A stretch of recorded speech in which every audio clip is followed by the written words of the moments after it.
your nation, your province, your southern Alberta. From the heart of Lethbridge, it's Bridge City News Weekend Edition. Hello, I'm Naveen Day. Thanks for joining us for a look back at Alberta this week. Many Canadians woke up early this week to discover that Canadian news was hidden from them on Instagram and Facebook. Meta, which owns both platforms, said it would begin blocking news on its platforms in Canada starting August the 8th after the Canadian government passed a bill forcing Google and Meta to pay publishers for the content they link to or repurpose. As an example, here is what the Bridge City News page looks like to those residing in Canada. Lethbridge MP Rachel Thomas has been vocal against Bill C-18 and has made her opinions known in the House of Commons on more than one occasion. Some news outlets have even asked the Competition Bureau to investigate big tech companies over the issue. We asked Thomas her thoughts about if the bill should be removed and if instead she thinks news organizations should be questioning the federal government for passing the bill instead of going after big tech. Well, Bill C-18 ultimately takes news out of the hands of Canadians. They won't be able to access it on Google or Meta platforms any longer. And that's the result of Liberal policy. They had the opportunity to get this right. Conservatives certainly brought amendments forward to do that. Those amendments were ignored.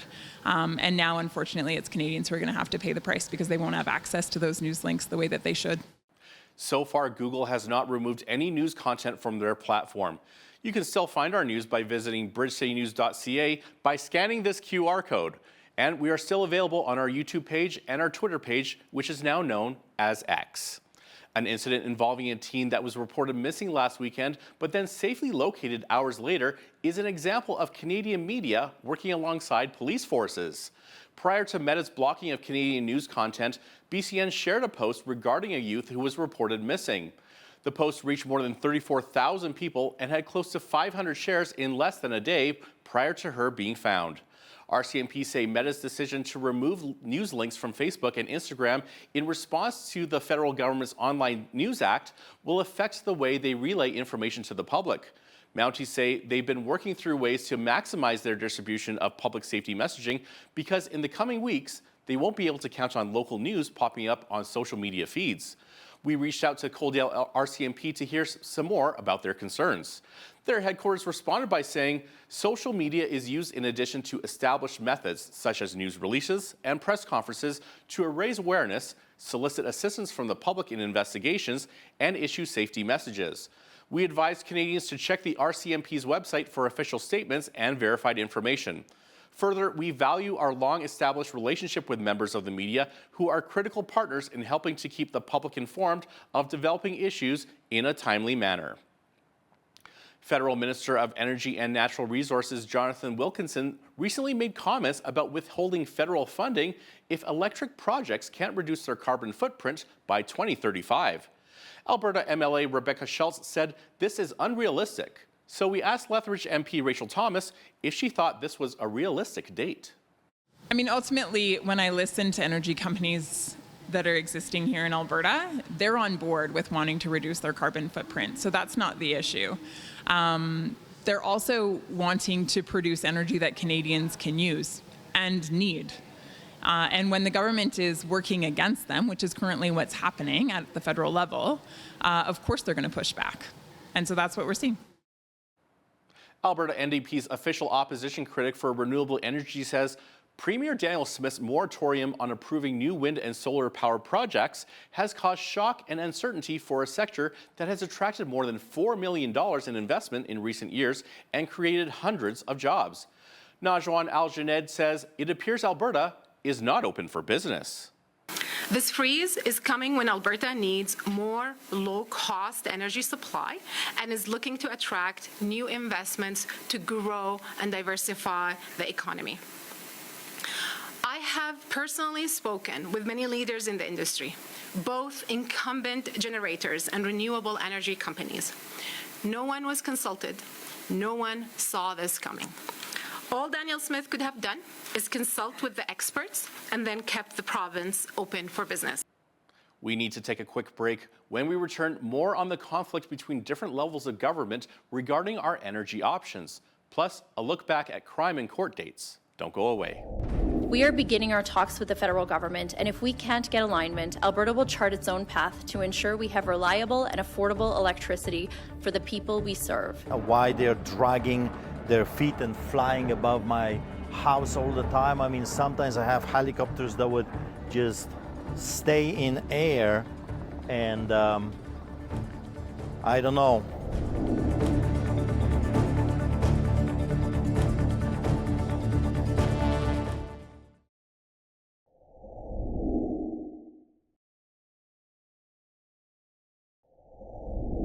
Ottawa released its clean electricity draft regulations this week, and it included some provision to allow for some natural gas power generation.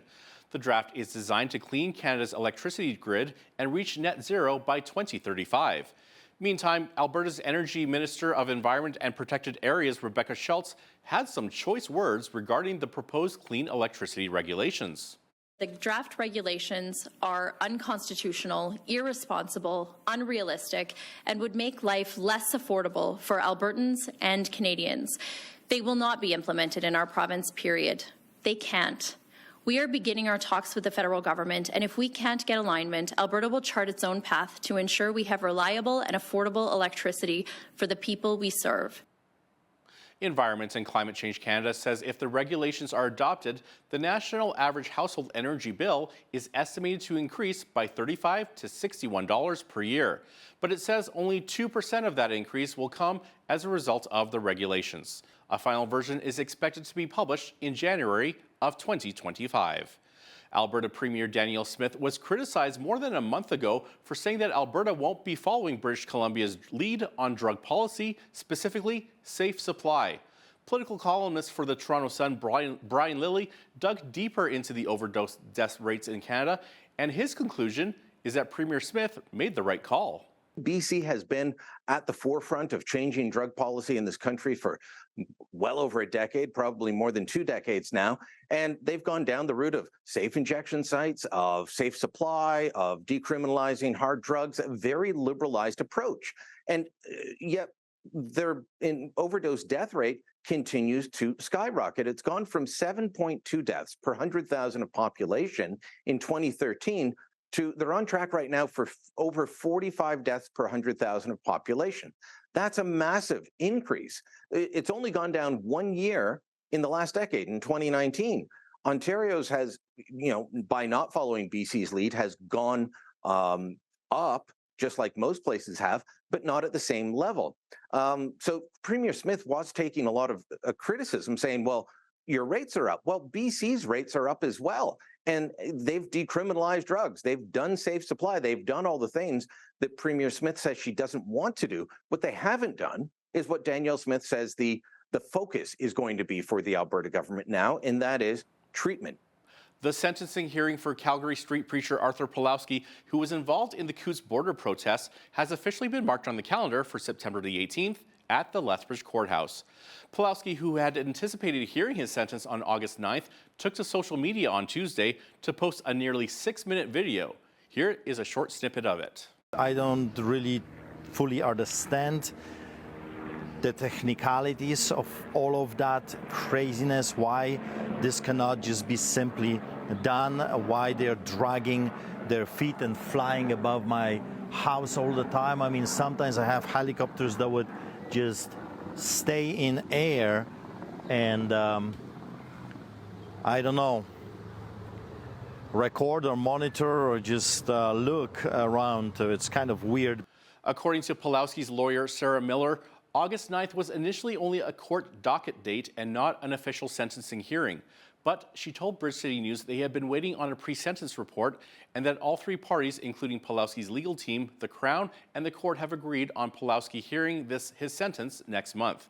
This past May, Pawlowski was found guilty on one count each of breaching a release order and mischief. 7 people have now been charged in a year-long multi-million-dollar drug trafficking investigation in Calgary. The Project Carlos investigation concluded with a series of arrests taking place between July 31st and August the 3rd of this year. Here is a list of names of those being charged, ranging in ages from 28 to 55 years of age. A total of 33 charges were laid, with offenses ranging from drug trafficking to money laundering to criminal conspiracy and organized crime-related offenses. Project Carlos resulted in the seizure of more than $4.5 million worth of drugs, including fentanyl, cocaine, and methamphetamine, and nearly $1 million in cash after homes across Calgary were searched in August of last year. Additional charges have been laid against an Edmonton teacher previously charged with child luring and child pornography offenses he committed in Florida against a teen. 27-year-old Brendan Gorman was arrested in May in St. Albert, Alberta, and rearrested in July in Florida for offenses relating to his online engagement with a 14-year-old. Gorman has been charged with additional counts of child luring, as well as making, transmitting, and possessing child pornography. He's been released from custody with numerous conditions and is scheduled to appear in court on August the 14th. After the break, the Communications Director for Friends of Science weighs in on Canada's proposed clean electricity regulations.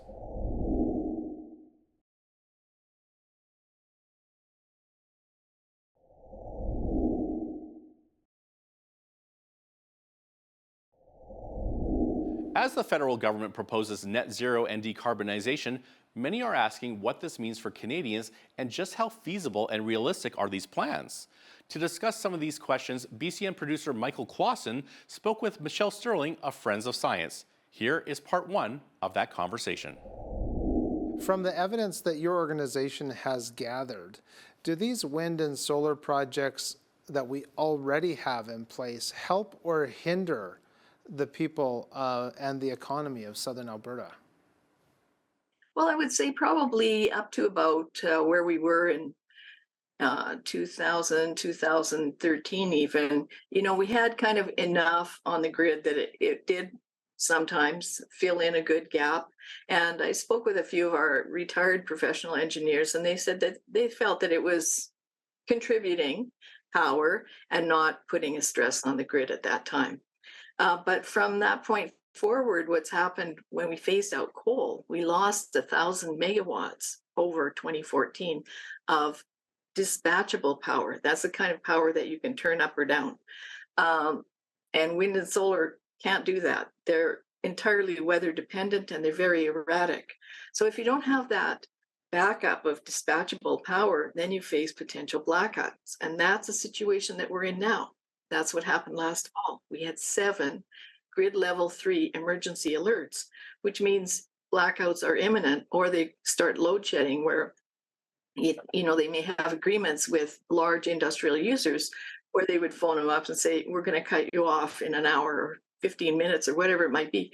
That company gets paid a curtailment fee, right, from the taxpayer. So it becomes costly all the way around. The other issue is that we are actually subsidizing some of the biggest companies in the world with these power purchase agreements that Amazon and Microsoft have picked up, where, it's actually Alberta and Canadian taxpayers who are subsidizing their bid to look clean and green. Wow. That's a hidden thing that the average person doesn't know or see. Yeah, that sounds like there's such a web that it's hard to untangle it all. So speaking as how we're talking about the grid, can you share with us about the capacity or maybe the resiliency of Alberta's electrical grid now that we have added these variables of wind and solar?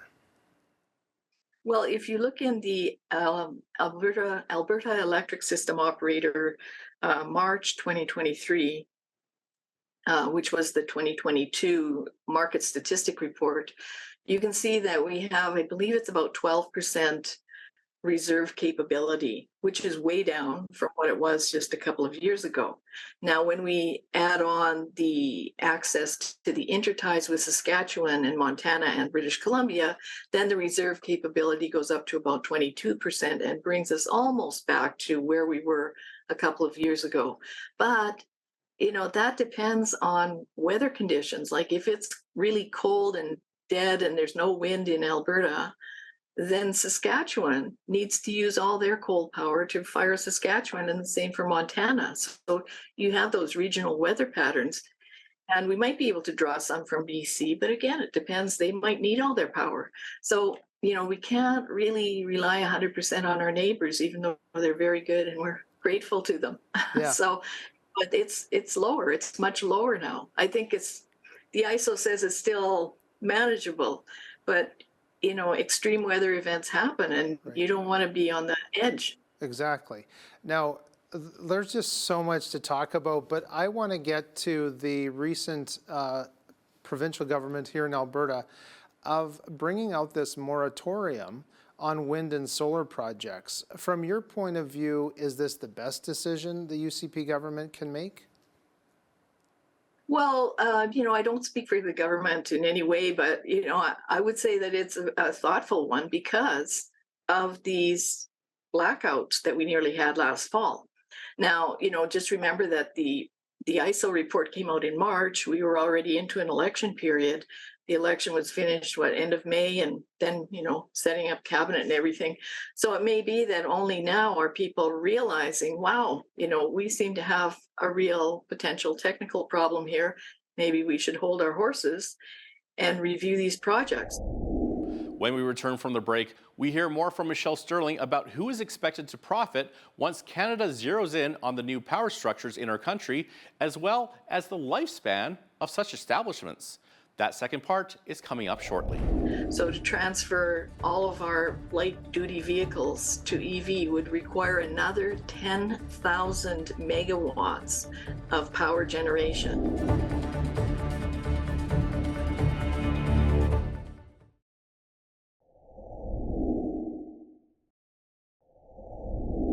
Welcome back. What is the lifespan of a solar or wind project? Could this be the reason the Alberta provincial government has placed a moratorium on building new projects? And why the strong push to net zero? Michelle Sterling shed some light on the financial realities of the federal plan. If the provincial government feels that they have to study the end-of-life implications and recycling potential for the components from wind and solar, this may lead one to question, are wind and solar projects actually as green as we're led to believe? No, they're not. The neodymium mines for the big magnets that are inside the wind turbines, they're mined in China in a place called Baotou, which looks like a toxic wasteland. People there are literally dying. They have, virtually no environmental standards. And also all the solar projects, most of the I think it's the top 6 of 10 solar companies in Canada are Chinese companies. So, these are renewable jobs for other countries. There's another factor that's actually propped up recently, and that is that many of the wind turbine manufacturers are facing serious financial problems. One being that the cost of all the materials have gone up dramatically, and certainly those operating in Europe, their energy costs are through the roof. So they're not viable anymore. They're losing billions of euros. That raises a question too. What happens if you put up a wind farm and then they go bankrupt? You don't have parts, you don't have warranty. That's right. Yeah. Well, and one of the big things for businesses, of course, is cost certainty. And consumers need that as well. Now, the question's been raised. We touched on it very briefly about connecting grids from east to west across Canada. There is that thing called line loss, and there's just so much more of the backstory to me on these wind and solar projects. Do you see that there's even a path forward just here in Alberta of addressing these net zero targets? Well, as I say, the only way that would be possible to do that is if you simply declared it free and clear if you just buy credits. So if you go to like the Darkwoods project that Nature Conservancy runs or the Great Bear Rainforest, and you buy a bunch of tree credits, all these trees are going to eat your carbon dioxide that your plant is emitting, and then you can claim your net zero. But that's just fakery, that's like paying a burglar to go and rob somebody's house down the street from you. Yeah, so they don't rob yours. Right. In your opinion, what kind of budget do you think this would require to meet these targets that we're supposed to start, 12 years from now? Well, it would be astronomical. Like, just for instance, we have to think not only about the wind and solar projects in Alberta that are on a moratorium, but just imagine the government wants us to drive EVs. So to transfer all of our light duty vehicles to EV would require another 10,000 megawatts of power generation. So the Shepard plant in Calgary is about 800 megawatts. The Site C dam in BC it's about 1,000. So we need to build 8 or 10 more Site C dams. That's now $16 billion in costs, and it's been going on for about 30 years. Or like Muskrat Falls down east, also way over budget. Can you talk maybe a little bit about that even home heating could be affected by this? Well, yes, that's one of the things they want to do is to electrify homes.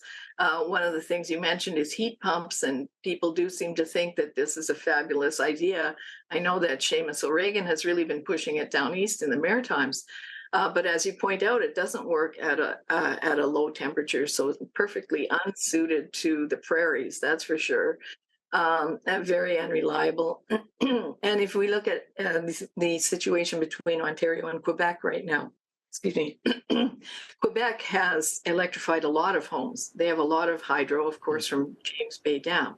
But even in the dead of winter, Quebec has to import natural gas-fired power from Ontario to keep the lights on, because they've now drawn so much power from the grid for heating homes.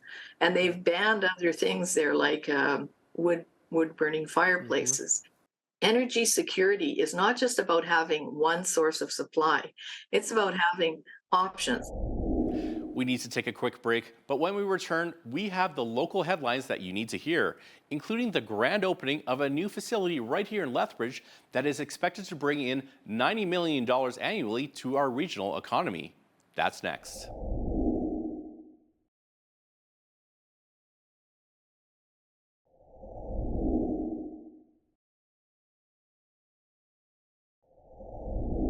The Agri-Food Hub and Trade Center has been in the making for more than 20 years, and now that dream has become a reality. The center had its grand opening on Thursday after more than 2 years of construction. A special ceremony was held with local, provincial, and federal dignitaries making speeches. Video journalist Micah Quinn has more on the new center, which is expected to contribute more than $90 million annually to the regional economy. With the cut of a ribbon and the raising of the Blackfoot Confederacy flag, the new Agri-Food Hub and Trade Center is now officially open. According to Mike Workington, the CEO of the Lethbridge and District Exhibition, the project cost $76.6 million to complete. There's 268,000 total square feet in this facility, 104,000 square feet of 4 trade halls. There's 4 meeting rooms that are all about 1,100 square feet each.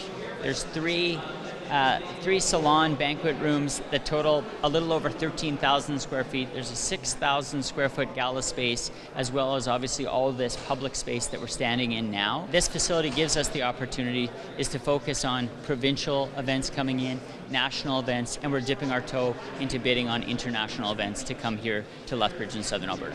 RJ Sigurdsson, the Alberta Minister of Agriculture and Irrigation, says the provincial government contributed $27.8 million to the center. The Agri-Food Hub and Exhibition Center that is opening right now is a huge potential for the area to be able to showcase agriculture and agri-food in southern Alberta and for the province as a whole. The globe is going to be coming here, taking a look at what Alberta has to offer, and I think because of that, we're going to see an incredible investment in our province in the future. Staff with the Lethbridge and District Exhibition explained to us that nearly 300,000 hours of trades work have gone into construction of the new center, with Alberta contractors providing 100% of that labor. For Bridge City News, I'm Micah Quinn.